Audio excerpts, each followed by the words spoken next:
Hai, halo, Assalamualaikum warahmatullahi wabarakatuh. Bertemu lagi dengan Ibu di pembelajaran biologi. Bagaimana kabarnya hari ini? Semoga sehat selalu ya.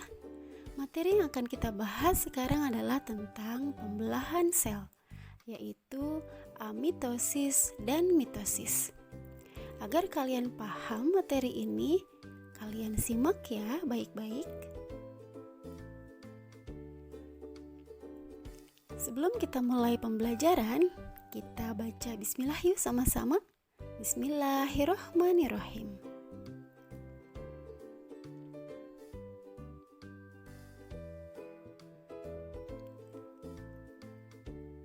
Nah, sel berdasarkan cara pembelahannya dibagi dua ya. Ada pembelahan secara langsung dan yang kedua pembelahan secara tidak langsung. Pembelahan secara langsung disebut juga dengan pembelahan amitosis. Sedangkan pembelahan secara tidak langsung contohnya ada mitosis dan meiosis. Perbedaan keduanya adalah pada pembelahan amitosis tidak ada tahap-tahap pembelahan. Sedangkan pada pembelahan mitosis dan meiosis ada tahap-tahap pembelahan.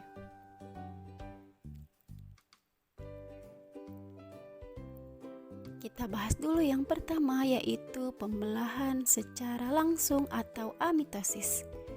Pembelahan secara langsung berlangsung di sel prokariotik, contohnya bakteri, euglena, dan amuba.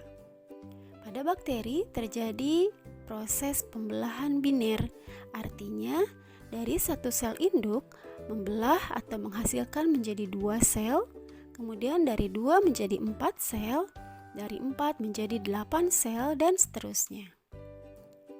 Yang kedua adalah pembelahan secara mitosis. Sebelum kita bahas materi atau pembelahan sel secara mitosis, kita harus paham dulu tentang siklus sel atau tentang reproduksi sel. Karena fase mitosis ada di bagian dari siklus sel atau bagian dari reproduksi sel. Pada siklus sel ada 2 fase. Yang pertama fase interfase dengan waktu yang sangat lama. Kemudian yang kedua ada fase mitotik yang terdiri dari mitosis dan sitokinesis. Fase interfase dibagi menjadi 3 tahap, yaitu G1, S, dan G2. Pada G1 terjadi proses pertumbuhan dan perkembangan sel, kemudian mensintesis komponen sel untuk melakukan proses metabolisme secara normal. Sedangkan pada fase S terjadi proses replikasi DNA, dan tahap yang ketiga yaitu G2 terjadi proses hingga menjadi proses metabolisme atau pengumpulan energi. Fase yang kedua adalah fase mitotik atau mitosis.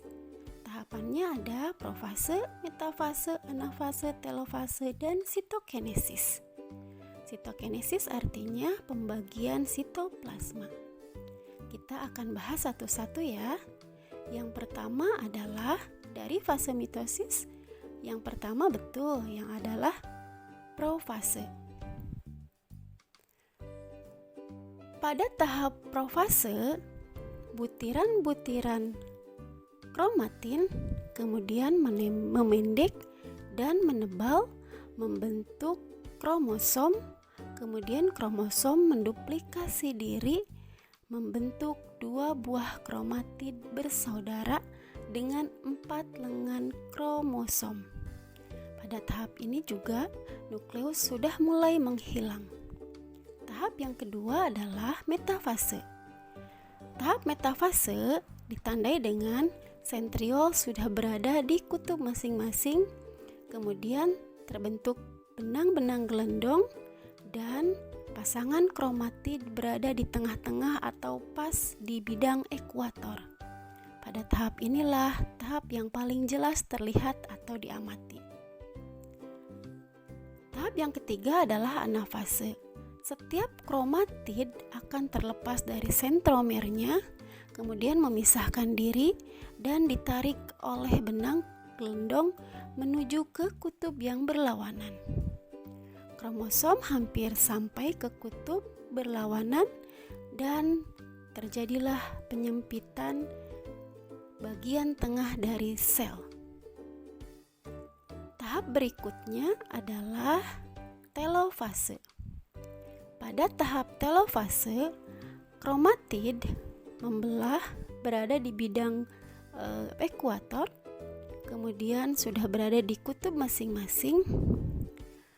Kromosom membentuk benang-benang halus, terbentuk 2 buah anak inti, mulai terbentuk dinding inti baru, dan kromosom bersatu membentuk benang-benang halus. Pada tahap berikutnya adalah tahap pembagian materi sitoplasma atau disebut dengan sitokinesis. Pada tahap ini adalah bagian dari akhir mitosis. Diawali dari pelekukan sekat sentriol menjadi sentrosom, kemudian materi sel terbelah atau terbagi menjadi 2. Nah, ini adalah tahap-tahap pembelahan mitosis, mulai dari profase, metafase, anafase, telofase, dan sitokinesis, sampai nanti menuju ke tahap interfase. Tahap interfase atau disebut dengan fase istirahat dan fase persiapan. Baik anak-anak, materi tentang amitosis dan mitosis sudah kalian pelajari. Bila kurang paham, kalian bisa ulangi lagi materi pembelajarannya. Ada lembar kerja yang harus kalian kerjakan pada pertemuan saat ini, yaitu membuat diagram alir atau flowchart tentang fase pembelahan mitosis secara benar. Buatlah flowchart itu secara menarik, komunikatif, dan dikerjakan di kertas ukuran A4. Kemudian dikumpulkan kembali ke Google Classroom. Tetap semangat belajar ya, tetap jaga kesehatan, dan tetap belajar dari rumah. Wassalamualaikum warahmatullahi wabarakatuh.